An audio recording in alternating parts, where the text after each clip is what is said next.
Good morning, good afternoon, or good evening, whichever time of the day you're listening to this, our first lecture in our examination of the criminal law. And a little bit of background about how I'm going to present this class, these lectures. This is patterned around Gardner and Anderson's book, Criminal Law, 13th edition, which is a standard text for the field. However, my background is as an attorney in North Carolina, practicing for approximately 30 years. So I'm going to be supplementing this text with some more specific information on North Carolina as called for. I'm also going to be adding a few points I think are important because any presentation of information carries with it a point of view. I think that's a natural human thing. I think it's a good thing, but I also think that we should read sources and listen to lectures, including this one, with an appreciation that the person presenting the information is presenting it with his bias. And that bias may be a very good bias, because there can be good biases. We all, for example, hate murderers or dislike murderers, I guess. And that is a bias against people who commit homicide, and that's a reasonable and rational thing. On the other hand, there are people that have biases that are irrational. So you could talk about someone who was an anti-Semite or a misogynist. So be aware that people have perspectives as they present them, and what I want you to do is read this text critically and listen to this lecture critically and think about whether you believe the information is being presented accurately, whether there is an interpretation of the information being presented, and how that kind of impacts our examination of these topics. Okay, having said that, and I'll touch on that again, the first part of this is the learning objectives. Now you're going to see these in each of the chapters we cover, and they're usually between 7, 8, 9, maybe 10 of them. These are all just the primary underlying themes that we're trying to address in this chapter. This is not critical for you to know as a separate piece of information, but it is helpful, I think, to keep in mind that these are our goals in covering this chapter, both that first slide and the second slide. But let's jump in. Finally, and let's start talking about criminal laws in the American system. So the criminal justice system is an essential part of the American system, democratic system perhaps, but the American system. And there is a constant tension, at least this is one way of looking at it, between individuals who are seeking public order, that is a peaceful society within we can live, and those that are seeking basic freedoms, that is a society within which it's worth living in. And these two forces collide in our system. And the legislative, the executive, and the judicial branches of government really are the referees, the supporters, the detractors of these 2 points of view. So the legislative branch, at least in theory, enacts laws, including criminal laws. That's what we're going to focus on.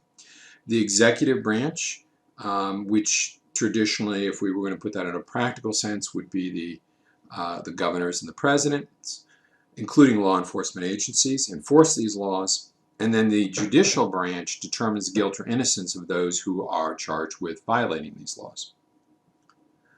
Okay, I think it's also important, and not in your text, that there is an informal system, that there is traditional mores, traditional beliefs that exist in tandem with the more formal system. So you have an informal and a formal system. Only some acts that cause harm are made into crimes. And only some illegal acts lead to arrests, and only some arrests lead to conviction. So this is an informal system that goes on with the formal one, and I think you have to appreciate and understand and realize that not everything is exactly as presented.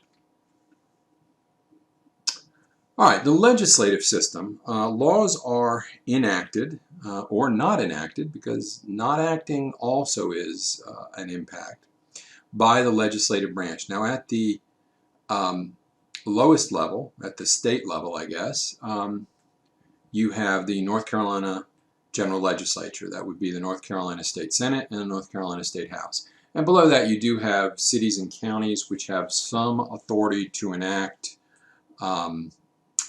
quasi-criminal laws or ordinances. The chief executive officer also participates in this legislative system. So the governor of the state of North Carolina, for example, has the veto power. If the legislature passed, and recently it has passed several laws that the governor didn't like, and he can veto them. They don't become law unless he is overridden by that veto. And very often state governors or U.S. presidents provide leadership on proposing laws, but they themselves, at least until recently with the rise of the executive order states, the executive order in North Carolina a little bit, but certainly the executive orders that are being issued federally, the president in particular has taken a much wider role in crafting what we would call legislation. So the executive branch are, of course, headed by the governor of the state within which you're a resident. That North Carolina, that would be Governor Cooper currently, or the United States, which would be President Trump currently. He is, either one of those individuals are the head of the executive branch, but there's lots of things inside the executive branch. So, for example, the governor of the state of North Carolina has control over the State Bureau of Investigations, the State Highway Patrol in North Carolina. The President of the United States has different law enforcement agencies under his control: the Federal Bureau of Investigations, the Immigration, the Homeland Security Department. All of these are vital agencies in enforcing the criminal law. Finally, we come to the judicial system, the one that I'm a little bit more familiar with. And the theory here is that the judicial system is kind of the referee. It's going to balance police authority with rights. So going back to that tension we talked about, that tension between the desire for freedom and the desire for order, the judicial system strikes that balance. And the next statement here, I'm going to have to really call out as inaccurate. State and federal trial courts hold jury trials unless the defendant waived a jury, in which case the judge is the fact finder. Under our current system, less than 3% of cases go to trial. So the judicial role here is much diminished, even from when I first started practicing law in the 1980s, when about a quarter of felony cases went to trial. Now only 3% are going to trial. What that really means is that there's been a transfer of power from the judicial system to the executive system, the executive branch. State appellate courts decide appeals for state prosecutions, and federal circuit courts appeals for federal prosecutions. Again, that's a true statement. Remembering that most cases are not appealed, and most appeals that are heard are denied. Then there is an extremely limited review of state or federal convictions by the United States Supreme Court under the certiorari jurisdiction. That's a writ of certiorari. Also, another way in which you can try to get in after exhausting your appellate appeals is a writ of habeas corpus to try to get into the federal court. So you can go from state courts to federal courts and back and forth. Ultimately, the top of this system, of course, is the United States Supreme Court. So the federal courts, they have trial courts. And the federal trial courts are called district courts. And that's a little bit confusing if you're a resident of North Carolina, because we call our minor courts, the ones that only handle misdemeanors usually, district courts. We also have at North Carolina superior courts. The federal government does not. They just have what they call district courts. So the trial courts at the federal level will hear the criminal cases. There are 11 districts and the Federal District of Columbia. These districts or circuits, as they're called, um, each one of the states is grouped together in these circuits. North Carolina, I believe, is in the 4th Circuit, if I'm not mistaken. I think we're in with Virginia and South Carolina. I think West Virginia as well, if I'm not in error. But we also subdivide the entire state of North Carolina into 3 separate districts. I know that sounds pretty confusing, but trust me, it's not that bad. Writ of Certiorari. I'd referred to this before, and most of the time when you hear a lawyer talking about a writ of certiorari, he's not going to say certiorari. He's going to say writ of cert, C-E-R-T.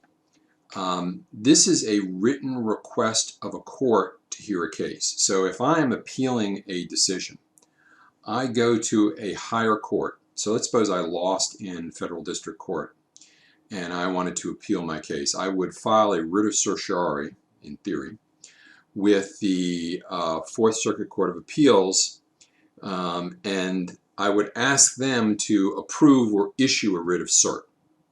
If they agree, the upper court says, yeah, we're going to hear this case. We are issuing the writ of certiorari. If they deny it, it means they're not hearing the appeal. And when it is issued a writ of cert, it means lower court, send your records up. We want to see what the written record is. So that's a writ of certiorari. Habeas corpus exists both federally and state. It is another way in which you appeal. This is a request really to the court. It literally means to produce the body, habeas corpus. It's a request to a court that if a court has or an official has someone in custody, that they explain the underlying basis for that confinement. So you're making a habeas corpus request. And these go back centuries. It is sometimes called the Great Writ, because habeas corpus can trace its lineage all the way back to the Middle Ages. It's a very old type of writ. All right, 2 terms here that are helpful in this chapter, criminology and criminalistics. Now, interestingly enough, if you're here at Wake Tech, there is a course on criminology, and we have multiple courses involving criminalistics. But criminology is the study of the cause of crime. So it approaches it typically from a sociological or a psychological cause of crime and criminal law making. It also, by the way, will look at other things beyond these. So those are the primary mechanisms you hear talked about, sociological and psychological theory, but you can look at explanations like genetic causes for crime, environmental causes for crime, which don't fit neatly into either of those 2 categories. Suffice it to say that the best definition of criminology is a study of crime, why it occurs, what different parts. Now, criminalistics doesn't look at the broader idea, why is crime occurring? It's really looking at how did a particular crime occur? And in criminalistics, you're using science to present evidence in court to prove something did or did not occur. So an easy example here would be fingerprints. If you recover fingerprints at the scene of the crime, and you have the fingerprints of someone you suspect was also there, you try to compare the 2. Now, it's not as exact as you certainly see on TV, but if you have a good enough print with a large enough number of points of matching, then you can say, under the theory of fingerprints, that yes, this individual was present at the scene of the crime. Okay, the purpose of criminal law. And your book here gives a few, and I want you at this point to think to yourself, well, what other reasons is the criminal law created? Because I'm going to talk about a few, but we should identify conduct that is prohibited and conduct that is mandated. That is, things we say you can't do, like speed on a highway or kidnap or rape or murder, and things you must do. Like, for example, if you are a parent, you have to keep your child safe. You have to feed them. The second thing that the criminal law does is it punishes those who violate the law. And I think it's a fair question, and one I don't think we really ask ourselves deeply, is why? Why are you punishing someone who did something? And I think the immediate response that you very frequently hear is, well, it'll prevent other people from doing it. And this is called the deterrent theory, either specific or general deterrent theory. And I beg you to think about that in some detail, though. Does punishing people for violating the criminal law stop that behavior? Does it stop it for a specific individual? Does it stop it for a larger society? The third thing is it protects society from dangerous people. Now that's presupposing again, and this is an assumption your book makes, and assumption the authors are making this decision for you, that people who commit crimes are dangerous people. So, and this simply isn't always true. If you take a famous case like Jean Valjean in Les Miserables, he stole a loaf of bread because his nephew, I believe, was dying of starvation. Well, was he a dangerous person because he did that? So yes, if you're going to punish someone that kidnaps and rapes people, or someone who burns down buildings, or someone who gets a rifle and starts shooting at random, you are protecting society from such dangerous people. But some criminal law doesn't do this. A fourth thing, and this is very contentious, is that the purpose of criminal law is to seek reform or rehabilitation, or maybe both, of convicted people. And this is what we widely call the recidivism rate. What is the rate at which a person convicted is rearrested or reoffending?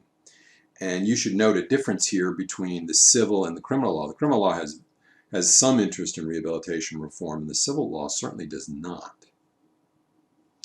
All right. Much of this book we're going to be referring to the Constitution, and there's a very stylized painting of our founding fathers, and you'll notice there's a fair number of people there. That is the Constitutional Convention in Philadelphia in the 1780s. You've got Benjamin Franklin there, you've got George Washington there. Jefferson won't be there. John Adams isn't there. Adams is the ambassador to England, and Jefferson at this point is the ambassador to France. Alexander Hamilton of the stage play Hamilton is there briefly. He's one of the delegates from New York. But you've also got James Madison there, sometimes called the father of the Constitution. And the Constitution is set up in the 1780s, and it is a reflection of the values of the 1780s. You'll notice in that room you've only got, for example, white men. So the Constitution does have some glaring omissions. For example, it doesn't speak about the rights of women. It actually tacitly at least recognizes slavery with the 3/5 clause. And it talks about the slave trade itself. So the Constitution, of course, was created in the 1700s. It is still in effect today. It is the longest lasting constitution on the planet. It's also among the shortest. The states under the federal constitution are really the primary entities that make criminal law. The federal government is more limited in its criminal law powers, at least under the Constitution as it is understood. So there are some limits, though, that apply at least now, perhaps not when it was originally created, against even the states doing things. So, for example, you have the First Amendment of the Constitution of the United States, which protects freedom of speech. Second Amendment of the Constitution, the right to bear arms. The Eighth Amendment, the right against cruel and unusual punishment. 14th Amendment, the due process and equal protection clauses. All those are very important, and all those gradually came to apply to state and federal actions. Initially, they pretty much just applied to the federal government acting. But, for example, if the state of North Carolina said, well, we don't want people to, let's take a controversial topic, we don't want people to talk about anti-vaccine.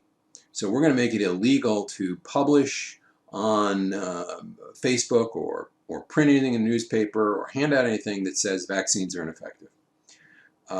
Or even crazier, if you said, we're going to pass a law that you can't argue the world's flat. I know that some people believe that the world is flat.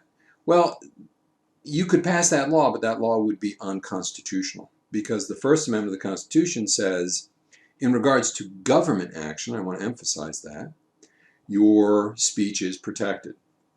If the Raleigh News and Observer or Facebook wanted to say, well, we won't host a Flat Earth Society publication, or we won't, if I'm on Facebook, we won't send that out or allow you to have a face group, that is not a violation of the First Amendment, because that's not a government making that law. But the government can't make laws against some of these things as interpreted. There are also some interesting specific limits. One is the ex post facto. Ex post facto is Latin, meaning after the fact. In Article 1, Section 9 and 10 of the U.S. Constitution, Congress cannot pass ex post facto law. So an example of this would be, let's suppose the state said, you know, tobacco is really a bad thing, so we're going to make the sale and the consumption of tobacco illegal. Well, they could do that, but suppose they did that in, it's 2020 now, they did that in 2020, and you were a farmer and you had grown tobacco in 2015, 2016, 2017, 2018, 2019 for 4 or 5 years. And they came back and they said, well, you're under arrest because you violated the law. The state couldn't do that because you are making past behavior illegal. Now, going forward, that farmer can't plant tobacco, but he cannot be punished in the past. There is another idea, it is part of constitutional law, nulla pone sine lege, which means there is no punishment without a law. It's a Latin maxim, so it goes back a good distance, but it's a basic idea that you can't punish someone if their act or their failure to act isn't clearly a crime. So if it's unclear that what the action would be illegal, then you can't punish them. Of course, once it's established that you can't do it, once everybody knows, or once a law is passed, then this doesn't apply. You don't see a lot of criminal cases in regards to this, but it certainly exists. No one can be lawfully punished unless your mission is in clear crime. There's also the principle of legality. There are two main tenets. One, you can't retroactively define criminal behavior. And two, you have to have a clear statutory definition of crime. So a person that reading it has to be able to know what the crime is. Okay, let's talk about some classifications of criminal law. The first way you can break it down, and these are not mutually exclusive categories. So the first two are usually exclusive to each other. So you have statutory or procedural criminal law. You have substantive or procedural. Substantive criminal law is defining what you can do or what you can't do. So a statute that said murder, rape, arson, burglary, that is substantive criminal law, and you would, for example, find those in Chapter 14 of the North Carolina Criminal Code, actually North Carolina General Statutes, NCGS. Criminal procedure, however, is the way in which we can investigate and prosecute violations of criminal law. So if I arrest you and I torture you to confess, that is a violation of criminal procedure. If I arrested you for murder, that's fine, the arrest is all right. But if I then torture you, that's a violation of criminal procedure. So those two terms are pretty different from one another. Then you have statutory, common law, or administrative rule. So statutory means that the act has been passed by a state legislature or a Congress. So North Carolina General Statutes would be a statute. Title VII would be a federal statute. Common law is law that exists through tradition. There are still a few common laws left in North Carolina. For example, I believe that going armed to the terror of the public is still a common law offense and is still chargeable. Never been passed by a legislature. It's just a traditional rule that's been handed down. Administrative rules are rules made by administrative agencies, and these can have the same effect of law. You do see them at the state level, but you particularly see them at the federal level.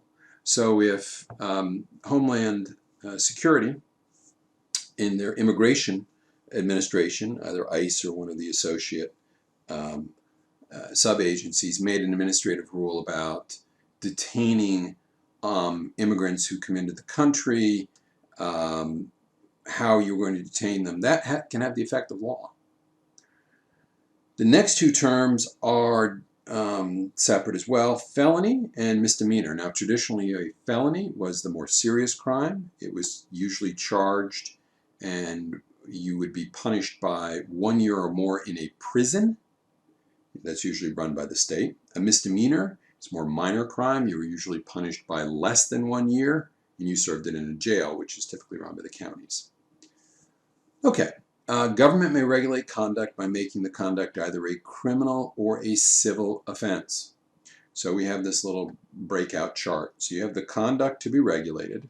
So there are some things that are civil and some things that are criminal. A little bit careful there. But criminal offenses are what we usually think of when we think of crimes. Murder, more properly homicide, rape, sexual assault, grand larceny, misdemeanor larceny, and so on. Civil offenses are your more minor things. These are usually found in state statutes and county or city ordinances, and it's going to be a fine or forfeiture.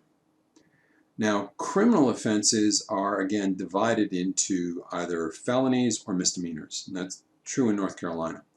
And then your book has this chart A, B, C, D, E, and then ABC. Now, North Carolina doesn't quite do that. North Carolina has felonies, and we classify them as A, B1, B2, C, D, E, F, G, H, I believe. So it goes all the way down to I. Then we have an A1 misdemeanor, Class 1 misdemeanor, Class 2 misdemeanor. That's pretty much it. Due process, deprivation of life, liberty, and property. Now remember, when we were talking about the Constitution, we did mention a little bit about the Due Process Amendment, the 14th Amendment. You're going to find that due process has really two roots in the Constitution. It has a root in the 5th Amendment of the Constitution and the 14th Amendment. And it limits the way in which the federal government can use criminal law to regulate the population. And it has to follow due process of law. So where can this impact it? Well, one place it can impact it is you can't make a law so vague that the average person or a man of ordinary intelligence would only be able to guess what it meant. You also can't make a law so broad that it overlaps and interferes with protected conduct like freedom of speech, freedom of religion, freedom of association, all of those. That's an overbreadth. So going to void to vagueness. We don't want to trap people into committing crimes when a reasonable person wouldn't even know that it was a crime. You don't want arbitrary or capricious enforcement of the law, because this can have a very chilling effect on rights like free speech, free travel, etc. I'm going to talk a little bit about, in a moment about pig laws, which is a kind of a strange topic. But when we get there, I'll circle back to void to vagueness. All right. But do the laws apply is a question. Now, during the Civil War, many states crafted laws that were seemingly neutral, but in fact designed to re-enslave blacks. I'm going to send you to a video clip there. It's from PBS. It's very good. And it talks about how after the American Civil War, many states, mostly in the South, but a few in the North, enacted laws that on their face were neutral, but in fact were really designed to strip people of their rights, particularly black people of their rights, particularly black men. And it was a very clever way in which you could criminalize behavior to control a segment of the population. Because having lost the war, the South wanted that free labor still. They wanted to be able to essentially re-enslave the slaves. They couldn't directly because you have constitutional amendments, you have the 13th, 14th, 15th Amendment, but indirectly using the criminal law, sometimes you can accomplish these things. And this does continue through to today. For example, just this month, this is August of 2020, in Louisiana, a black man had his sentence for theft of hedge trimmers, a life sentence was imposed in Louisiana. He had had 2 previous convictions. He got convicted of stealing these hedges, and he will serve life in jail. Now, the interesting thing there was the Louisiana Supreme Court, there was one minority judge, Chief Justice, she was, and the rest of the panel was all white.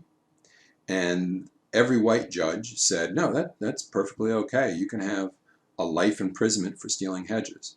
And the black Supreme Court Chief Justice said, no, this is really hearkening back to what happened before. You may not recognize it, but the state is using its power here in a coercive and discriminatory manner.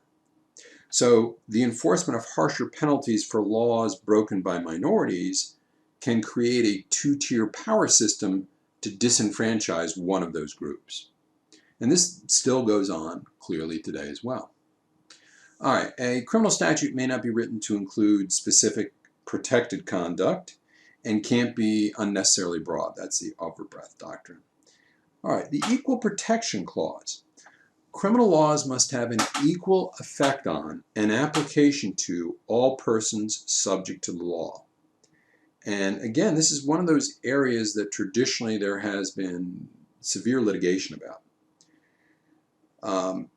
If you ask this question, for example, if I stick up a liquor store and kill one person, under murder felony rules in many states, that is a crime punishable by death. If, however, I own a coal mine and I ignore safety legislations and I make it unsafe and the mine collapses and a dozen people die, it's not a capital offense. It's a negligent homicide because you're really classifying things differently.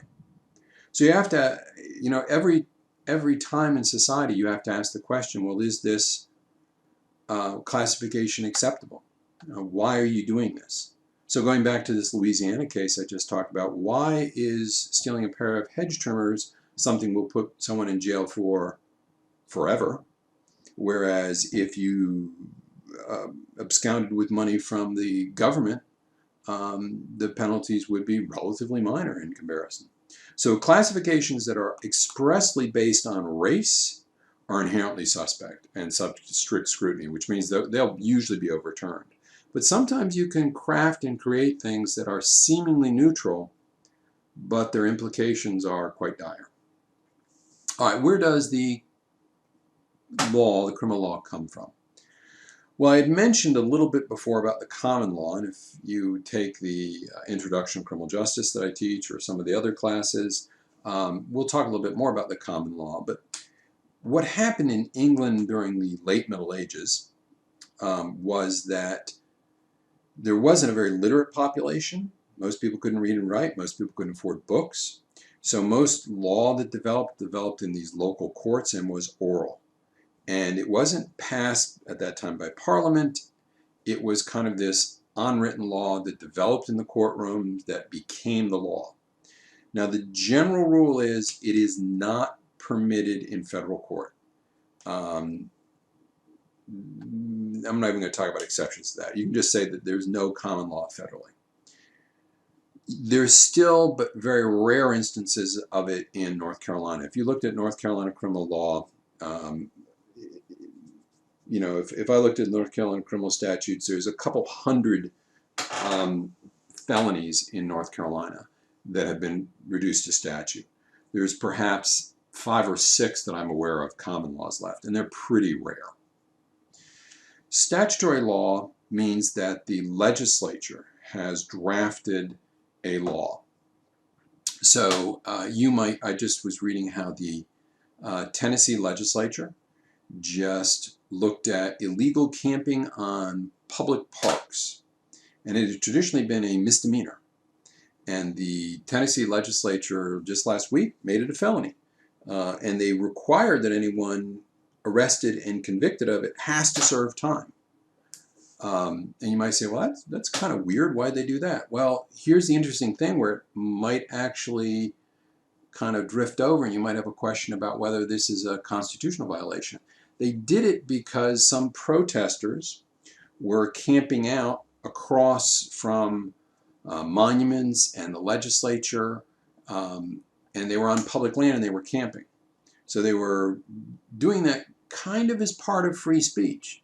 Well, in order to make that more difficult, in order to break those up, they made that a felony, whereas previously it had been a misdemeanor or a mere infraction.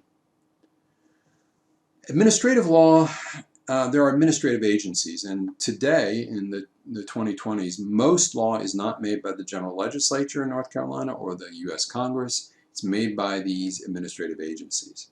So if you wanted to know, well, can you, when you detain someone who comes to the border of North Carolina, or the border of the United States, can you separate their children from them? Can you incarcerate them if they're asking for asylum? There may not be a specific law on it, but there might be a policy issued by Immigration and Naturalization, or the different bureaus or different areas in charge. And these administrative laws can have the same impact as a law made by the legislature. And there is, in theory, a independent review of this by administrative law judges who, even though they technically work for the organization, are not part of it. It's a little bit murky and really doesn't impact us too much. Just be aware that there's quite a bit of it. All right, the foundations of American law. The criminal law in the United States can be traced directly to the common law origins in England. So, for example, if you ask me, all right, Mr. Chapman, what is the definition, the common law definition of burglary? And it would be to break into a home that is then inhabited at night in order to carry away goods. That's the common law definition of burglary. Well, let me tell you the specific statutory definition in North Carolina of burglary. You break, you enter an occupied dwelling at night with intent to commit a felony therein. You can see how close they are. Now, originally, there weren't a lot of laws that were codified. The common law kind of controlled. By the 1600s, these common laws were being gathered together, and they were becoming precedent that were being followed. And gradually, a lot of these common laws were then really transferred into statutory law. What are some important historical documents related to American criminal law? Well, we can go back and we can look at the Magna Carta, the Great Charter of 1215 that was granted by King John at Runnymede. There was the Mayflower Compact, which was an agreement the Pilgrims made in 1620. There was the English Bill of Rights after the Glorious Revolution, 1689. There was the Declaration of Independence, 1776, although that's technically not law usually. There's the U.S. Constitution, as it first stood, 1788, and the Bill of Rights, ratified by 1791. All these are very important documents that will impact criminal law today. All right, a couple thinking points or things to talk about. In Chapter 1, we said the issue of what laws should be enacted often causes debate. Well, here is a link, if you want, to a CBS News program. The program is 60 Minutes News. And this was really an argument about assisted suicide. Should assisted suicide be a crime? And if so, what crime? So let me give you a little context. In North Carolina, to assist someone in suicide is a first-degree murder charge. If you're married to a spouse who's suffering and you enable them to end their lives, that is deemed to be a premeditated act. And the only penalties that can be imposed upon you if you're convicted of first-degree murder in North Carolina is death, we kill you, or life essentially without parole, because there's a 25-year minimum for our life sentences. So think about, what laws should be. Does that make sense? You can also look at this link here of a news clip regarding the Virginia Tech massacre, and consider the criminal, the civil, and administrative laws related to the different cases here. What are the different types of laws involved? What offenses occurred? What about civil offenses? What administrative laws could be implemented to deal with this? So again, something to look at. All right, I hope you enjoyed that lecture. Most lectures should be about this long. I'm not exactly sure how long we were, but I look forward to seeing some of you in class. And if not, I guess you can look forward to hearing me again coming up for Chapter